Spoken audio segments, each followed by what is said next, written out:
नमस्ते दोस्तों, आइए पढ़ते हैं करवा चौथ की कहानी। मेरा नाम है अनुराधा त्रिपाठी और आप देख रहे हैं अंश ज्ञान। बहुत समय पहले की बात है। एक साहूकार के 7 बेटे और उनकी एक बहन करवा थी। सभी सातों भाई अपनी बहन से बहुत प्यार करते थे, यहाँ तक कि वे पहले उसे खाना खिलाते और बाद में स्वयं खाते थे। एक बार उनकी बहन ससुराल से मायके आई हुई थी। शाम को भाई जब अपना व्यापार व्यवसाय बंद कर घर आए तो देखा उनकी बहन बहुत व्याकुल थी। सभी भाई खाना खाने बैठे और अपनी बहन से भी खाने का आग्रह करने लगे, लेकिन बहन ने बताया कि उसका आज करवा चौथ का निर्जल व्रत है और वह खाना सिर्फ चंद्रमा को देखकर उसे अर्घ देकर ही खा सकती है। चूँकि चंद्रमा अभी तक नहीं निकला है, इसलिए वह भूख प्यास से व्याकुल हो उठी है।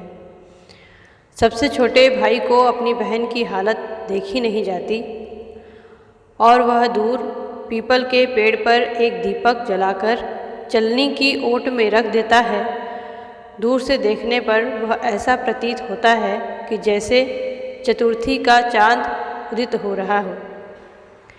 इसके बाद भाई अपनी बहन को बताता है कि चाँद निकल आया है, तुम उसे अर्घ देने के बाद भोजन कर सकती हो। बहन खुशी के मारे सीढ़ियों पर चढ़कर चाँद को देखती है, उसे अर्घ देकर खाना खाने बैठ जाती है। वह पहला टुकड़ा मुंह में डालती है तो उसे छींक आ जाती है। दूसरा टुकड़ा डालती है तो उसमें बाल निकल आता है और जैसे ही तीसरा टुकड़ा मुंह में डालने की कोशिश करती है तो उसके पति की मृत्यु का समाचार उसे मिलता है। वह बौखला जाती है। उसकी भाभी उसे सच्चाई से अवगत कराती है कि उसके साथ ऐसा क्यों हुआ। करवा चौथ का व्रत गलत तरीके से टूटने के कारण देवता उससे नाराज हो गए हैं और उन्होंने ऐसा किया है।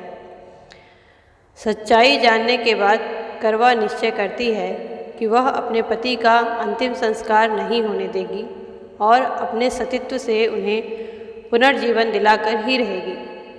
वह पूरे 1 साल तक अपने पति के शव के पास बैठी रहती है, उसकी देखभाल करती है। उसके ऊपर उगने वाली सुई नुमा घास को वह एकत्रित करती जाती है। 1 साल बाद फिर करवा चौथ का दिन आता है।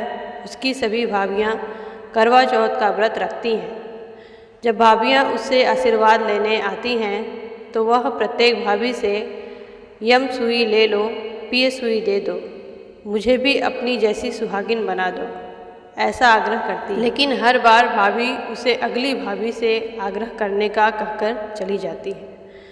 इस प्रकार जब 6ठे नंबर की भाभी आती है तो करवा उससे भी यही बात दोहराती है। यह भाभी उसे बताती है कि चूँकि सबसे छोटे भाई की वजह से उसका व्रत टूटा था, अतः उसकी पत्नी में ही शक्ति है कि वह तुम्हारे पति को दोबारा जीवित कर सकती है। इसलिए जब वह आए तो तुम उसे पकड़ लेना और जब तक वह तुम्हारे पति को जिंदा ना कर दे उसे नहीं छोड़ना। ऐसा कहकर वह चली जाती है।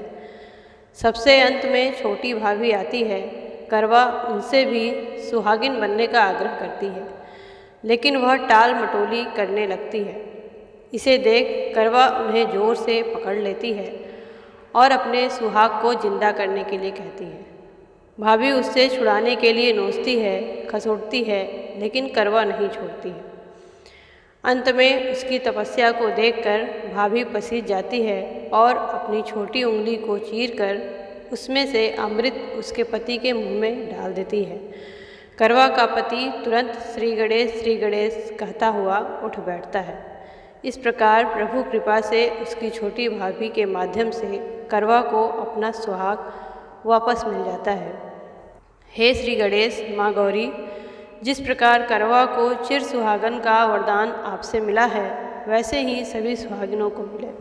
यदि आपको ये वीडियो पसंद आया हो तो इस वीडियो को प्लीज़ लाइक करें, चैनल को सब्सक्राइब करना ना भूलें और आगे के वीडियोज़ को देखने के लिए बेल आइकन को दबाएं। वीडियो को देखने के लिए धन्यवाद।